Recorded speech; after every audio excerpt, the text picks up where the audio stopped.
Welcome to our presentation of anthropology and how it relates to the mental health field. This presentation was done by Mia Phillips and Shannon Hinton.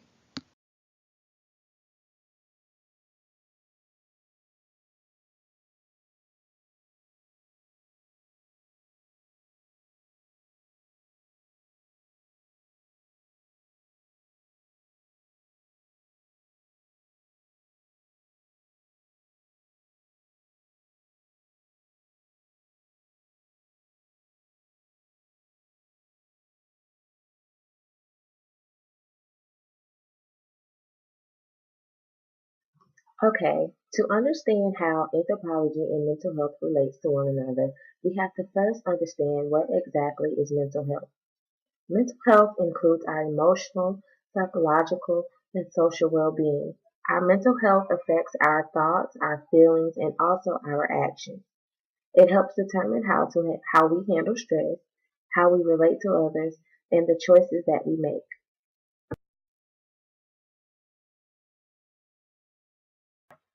So now we'll take a look at some causes of mental illness. Biology, lifestyle, your environment, or a combination of all could all be causes of mental illness. The brain itself can be a cause of mental illness.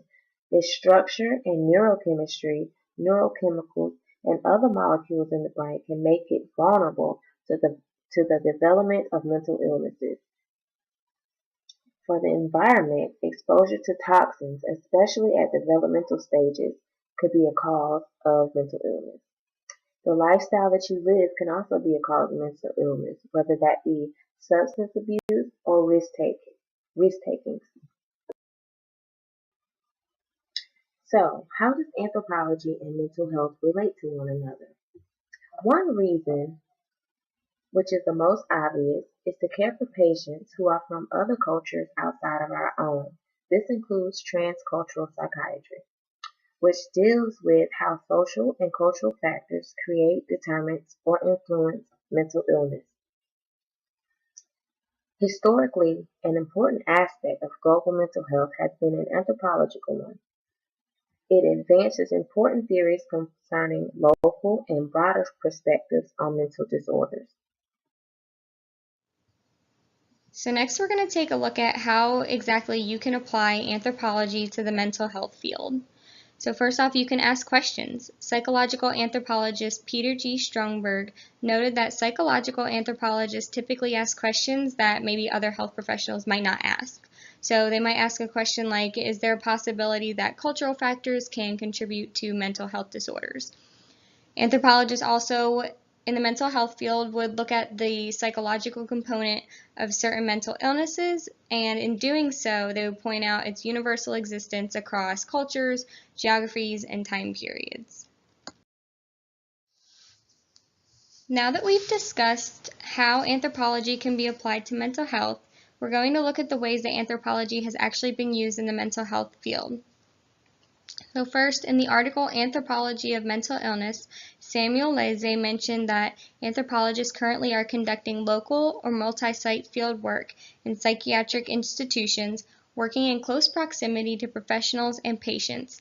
This allows just for a better understanding of the individuals affected by mental illnesses and can allow for a more thorough anthropological observation. In addition, anthropologists in the mental health field have also been able to choose to focus solely on the moral and emotional experiences of persons affected by a disorder of social ties, whereas this might not be a primary focus for other health professionals. Furthermore, anthropologists have investigated discrimination related to mental health and other stigmatized disorders. The methods and theories developed from this work can be used to focus on partnering with organizations and addressing human rights and combating the stigma and discrimination that comes along with those who have mental health disorders. So, one way that mental health and anthropology combines is through psychiatric anthropology and applied psychiatric anthropology. Psychiatric anthropology is an interdisciplinary field that uses the techniques of anthropology, psychology, psychiatry, social work, and related disciplines to understand psychiatric illness and other forms of mental or emotional suffering. Applied psychiatric anthropology advances the agenda of psychiatric anthropology beyond clinical or academic research and into the applied domains of psychiatric and psychotherapeutic practice, policy reform, and advocacy initiatives. So now we talk about how psychiatry and anthropology works together. Psychiatry uses knowledge produced by anthropology to make sense of cross-cultural and inter-ethnic differences in the meanings and experiences of illnesses from AIDS to schizophrenia. Cultural psychiatrists and psychiatric anthropologists together provided the fourth edition of the Diagnostic and Statistical Manual of Mental Disorders, with technical knowledge for the cultural sections on the specific diseases and for the cultural formulation and cultural bond disorders material found in the appendixes. With the use of anthropology, it shows that cultural analysis can be applied to psychiatric knowledge, institution, and practices. And it can also show the biases and out of awareness of cultural constraints on the profession.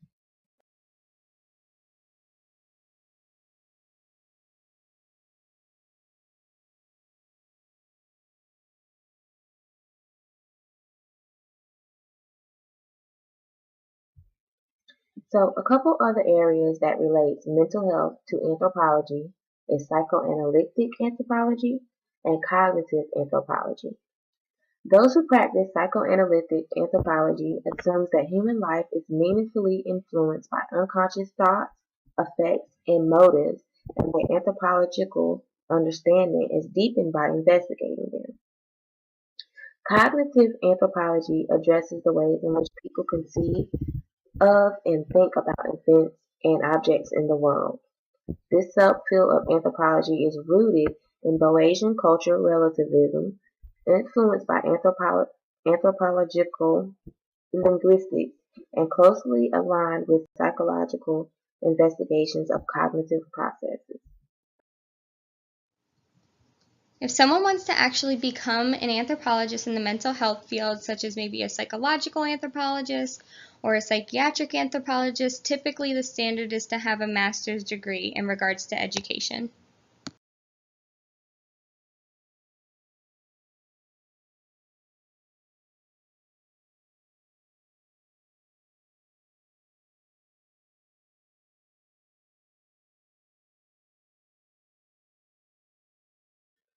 So, one organization that applies both mental health and anthropology is a foundation called FAPA. FAPA stands for the Foundation for Applied Psychiatric Anthropology. FAPA was founded by Rebecca Lester, which is an anthropologist and a social worker, and David Hay, which is a psychiatrist. The foundation promotes the use of ethnographic research and mixed method approaches to improve understandings and treatments of mental illness broadly defined. FAPA facilitates collaboration among scholars and practitioners who wish to integrate clinical work with ethnographic research and advocacy initiatives related to cultural and mental health. Another organization is SPA. SPA was founded in 1977 and is a sub-branch of the American Anthropological Association. SPA is a broad, multidisciplinary organization of individuals interested in cultural, psychological, and social interrelations at all levels.